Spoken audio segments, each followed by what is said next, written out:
What's up? How y'all doing? Ew. Hey, can you guys do me a favor? Make a bunch of noise for Kyle, Brody, Brooklyn, and the woman I've spent 12 years with, my lovely wife, Lauren.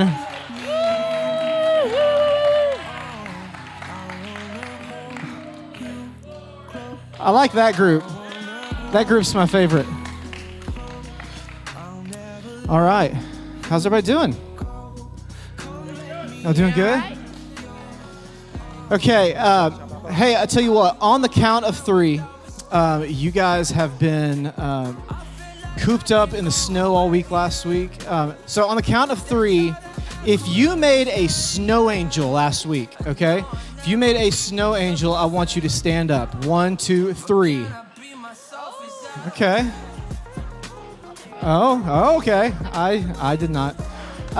If you went sledding, everybody sit down. Hold on. Everybody sit down. If you went sledding, stand on your chair. Oh my goodness, we're so lame. All right, sit down. Sit down. If you had a snowball fight, stand up. Not in the chair, just stand up. Okay, sit down. Hey, if you're watching on YouTube, you guys got to let us know in the chat what you did. Okay, sit down. If did I already say snowman? I didn't, did I? If you built a snowman, stand on your chair.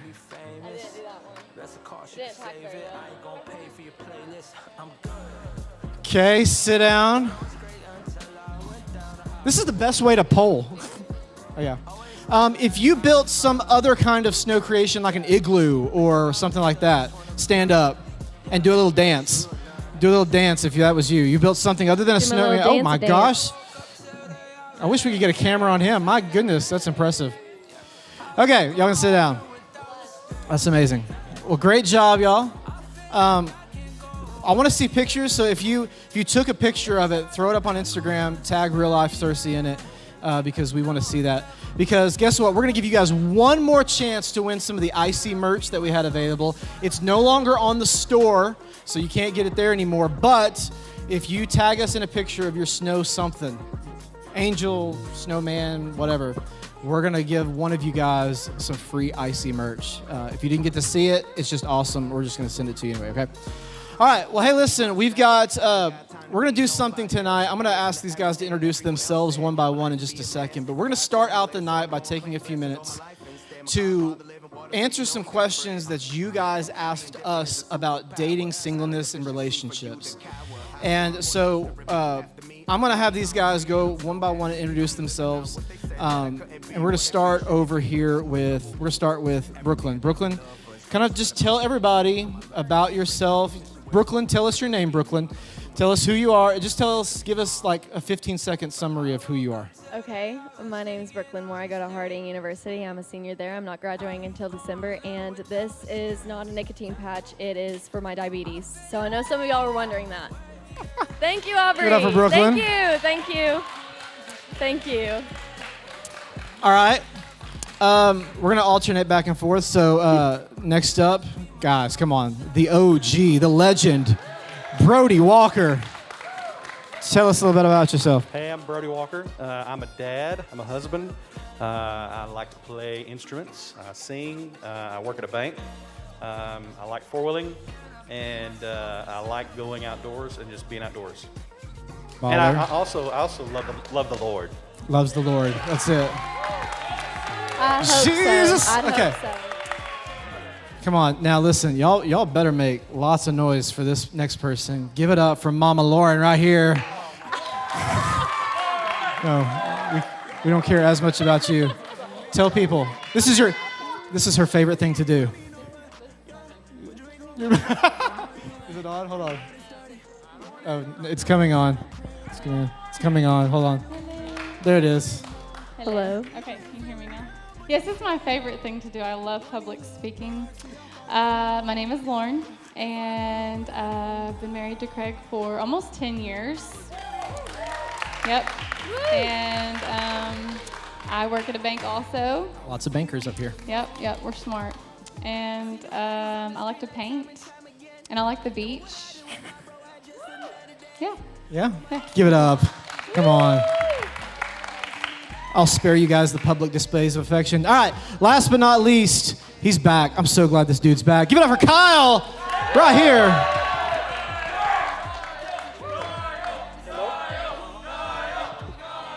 You're on.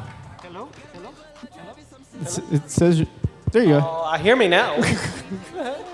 My name's Kyle. I also work at a bank. Just to add that in.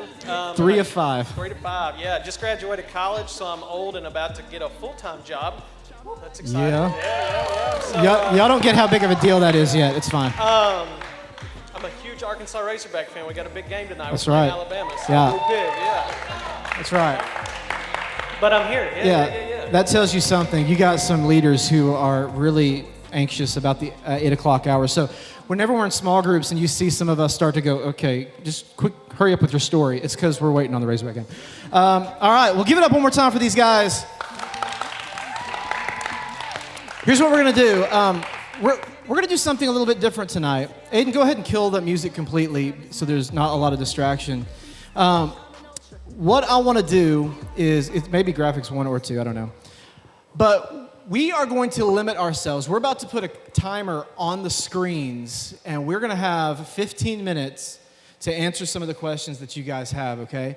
And so that just lets you guys know that, don't freak out, that we're not going to go super long. As soon as that 15 minutes is up, what we're going to do is we're going to split up guys and girls, and then you got your other tribe leaders going to get to talk to you, and you get to, they have other questions that you guys ask, but if you've got a question you think of during the night, then you can ask your tribe leader in the next section, and we're going to spend some time tonight. Really, tonight is simply just Q&A. A couple of weeks ago, man, we asked you guys to fill out a dating profile and kind of, just be honest with us. And so thank you guys. Come on, give yourselves a round of applause for being very honest. It was amazing. Some of you guys really shared deep stuff and really honest stuff, so thanks for that. We kept it all anonymous, but we had you guys ask us questions. And so every question we're going to ask or answer tonight came from you. And so, Zach, go ahead, put 15 minutes on the clock now, and show us our first question. What do we have? What's the first question that we're going to answer? Okay, how do you know if they are the one? Okay, how do you know if they are the one? Who wants to take it? Anybody want to go first? I can go. Okay. So if they are the one, who here believes in the one? Like saying there's only one person out there for you. Okay. See, I'm someone who thinks, and I mean, it's just personal preference, but I'm someone who thinks that there's not just the one out there. I think that there's several people that God can put in your path. But I will say, knowing that they're the one would be if y'all are in the same spot in your relationship with God, which should be a strong one, a strong connection with God and also with outside people. I think that the strongest thing in a relationship and knowing that they're the one is if you have outside connections that are like spiritual friendships that hold you accountable in every aspect in your life, so that when you do find the person that you want to be with or marry, that you will not just be reliant on each other, but those outside sources. So That's good. Come on, give it up for Brooklyn. That was a great answer. Who else? I would say, is this still off? No, it should be on.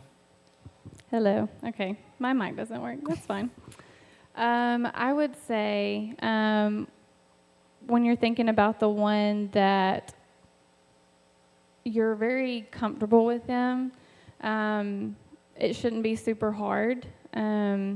I know when we got together, we didn't really fight and we didn't argue a lot.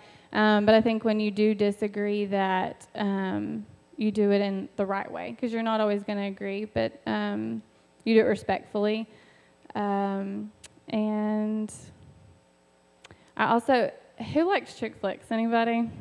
Maybe just the girls, but if you like chick flicks, I like chick flicks too.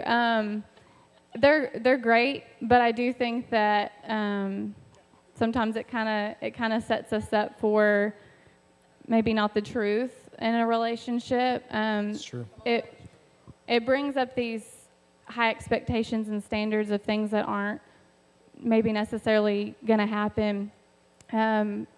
You go through life with your person. You go through ups and downs, and it's how you do it together and that you're a team. And so I feel like when you find somebody that you're comfortable with and that they want to fight for you and they're just looking out for your best interest, somebody that cares for you and would do anything for you, to me that would feel like the one. It'd feel right. It's good. Come on, give it up for you guys' perspective. I got one. I've known people who will have like a checklist, and they say, this person has to meet all these check boxes, or else they're not going to be the person I want to spend the rest of my life with. And you could have a big long laundry list of all the things that you think are going to be that perfect person, but nobody's going to meet all those things. There's not going to be somebody that's going to be perfect, because there's only one person that's been perfect, and that's Jesus. So when you're looking for that person, make sure that they are drawing into the Lord, and make sure you're drawn into the Lord, and the other things will start to fall into place. Amen. It's good. It's good. Come on. Yeah. I'll just add, I'm going to kind of tackle this from a different angle, I guess, but one way to avoid not finding the right person, or those pitfalls, or people that you think are the right one, I would just suggest to seek counsel in any relationship you're in, especially early on when you first start talking or dating, or however that starts off, because there's a lot of feelings that you can feel that you might follow and say, hey, this is the one. There's a lot of strong feelings, especially when you first start dating. So just take a step back, ask the people around you, involve a tribe leader, parent, trusted friend, something like that, just to kind of avoid not finding the one. It's good. Come on, give it up. I have one other thing.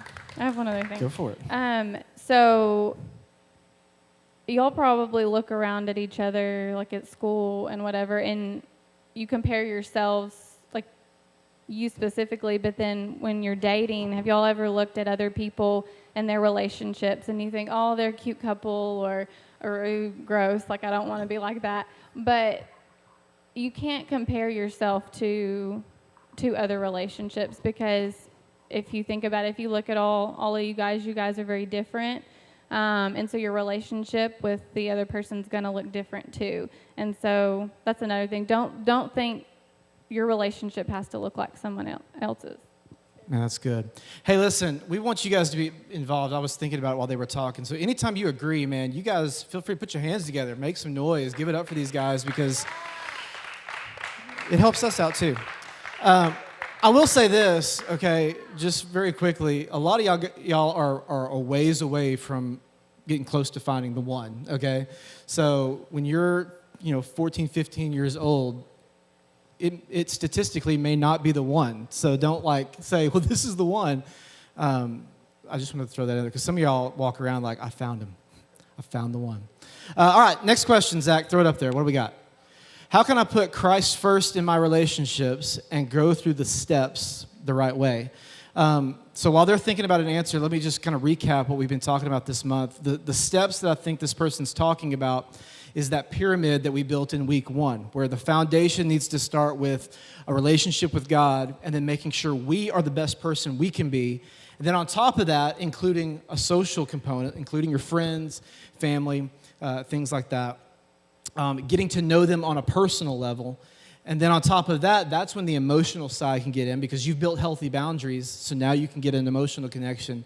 And then you go into the physical side once marriage and all that stuff happens, and so forth. So that's the steps I think this person is referring to when doing it the right way.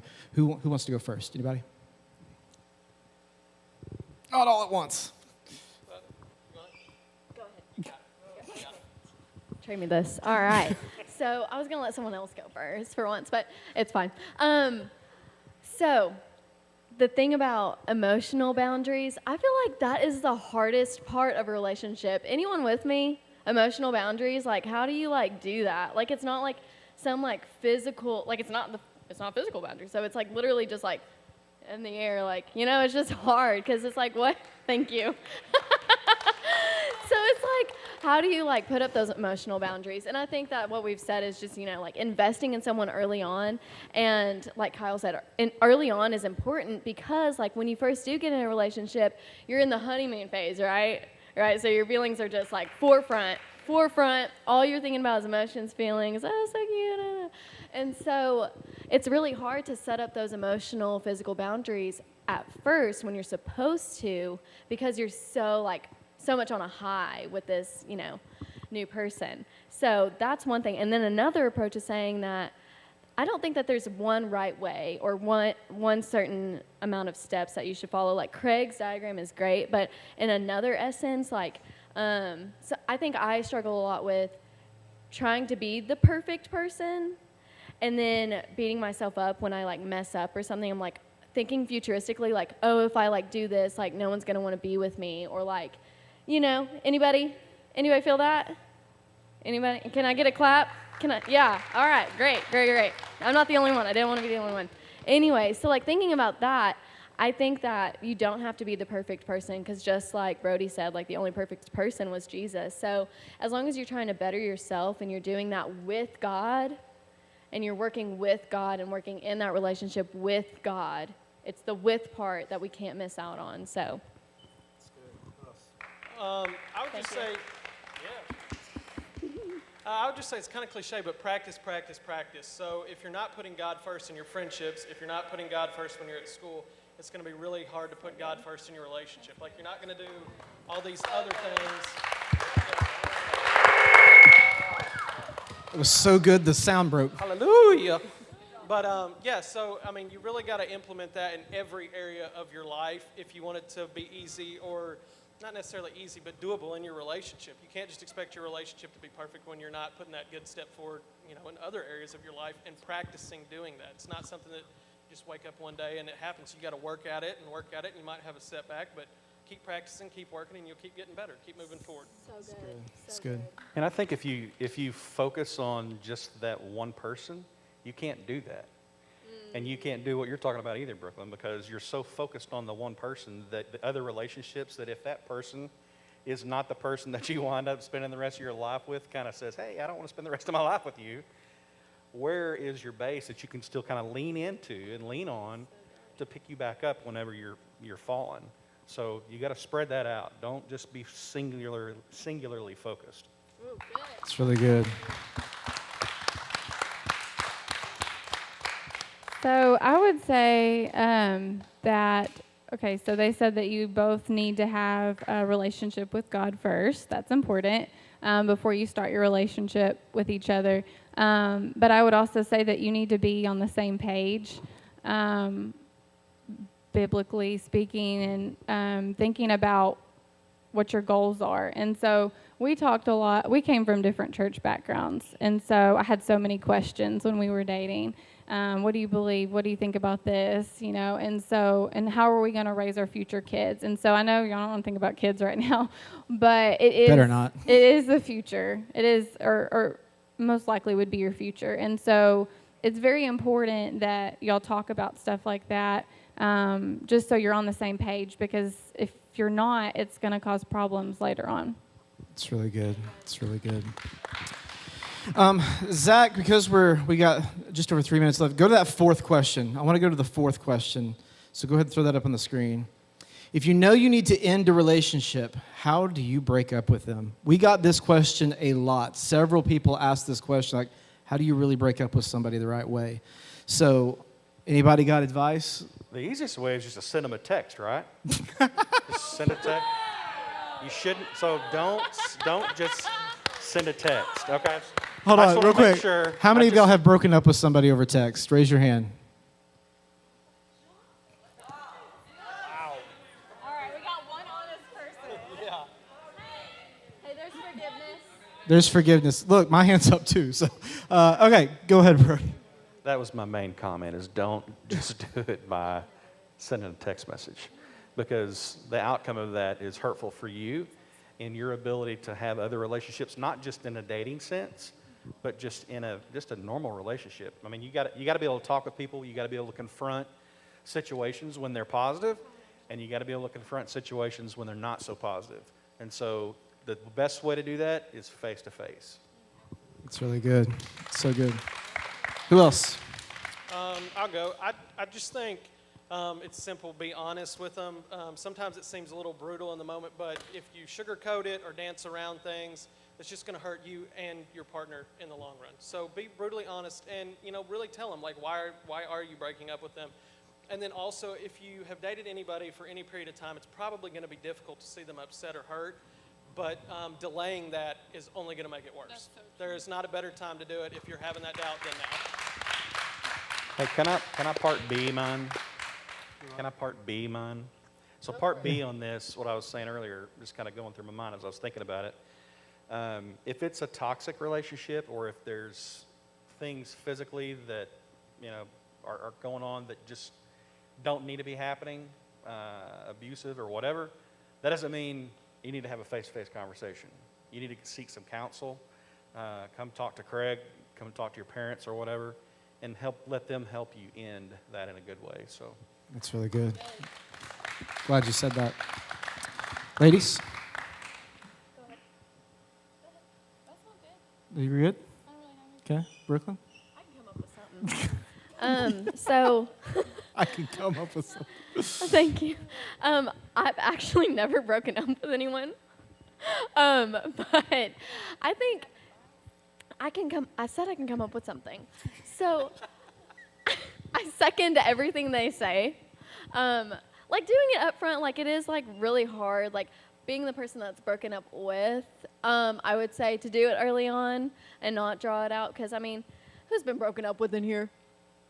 Yeah, okay. So when they draw it out, you're like kind of led on, right? Like you don't see it coming. And so, AB's conversation, see your way out. But anyways, that's all I really got. But we're out of time anyway. So thanks, guys. Give it up. Thank you. Hey, Thank you. I will add. Oh, Lauren's got something. I'll say one thing real quick. I don't know if y'all said it or not. I have ADD, sorry.